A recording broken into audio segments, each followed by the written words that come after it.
World War I. In 1914, European wars broke out centered around England and Germany. The American public wanted nothing to do with the war. In turn, President Woodrow Wilson publicly declared neutrality. However, under the surface, the U.S. administration was looking for any excuse it could find to enter it. In a noted observation by Secretary of State William Jennings, the large banking interests were deeply interested in the World War because of the wide opportunities for large profits.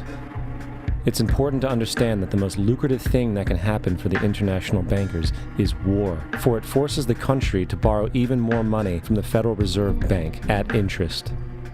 Woodrow Wilson's top advisor and mentor was Colonel Edward House, a man with intimate connections with the international bankers who wanted in the war. In a documented conversation between Colonel House, Wilson's advisor, and Sir Edward Grey, the Foreign Secretary of England, regarding how to get America into the war, Grey inquired, "What will Americans do if Germans sink an ocean liner with American passengers on board?"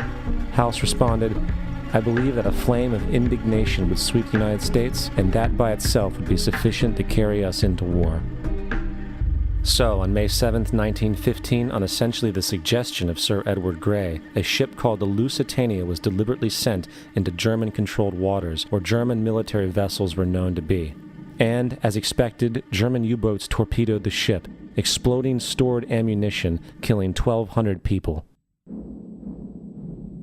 To further understand the deliberate nature of this setup, the German embassy actually put advertisements in the New York Times telling people that if they boarded the Lusitania, they did so at their own risk, as such a ship sailing from America to England through the war zone would be liable to destruction.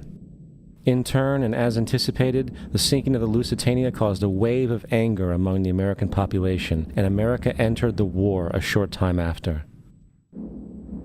The First World War caused 323,000 American deaths. J.D. Rockefeller made $200 million off of it. Not to mention the war cost about $30 billion for America, most of which was borrowed from the Federal Reserve Bank at interest, furthering the profits of the international bankers.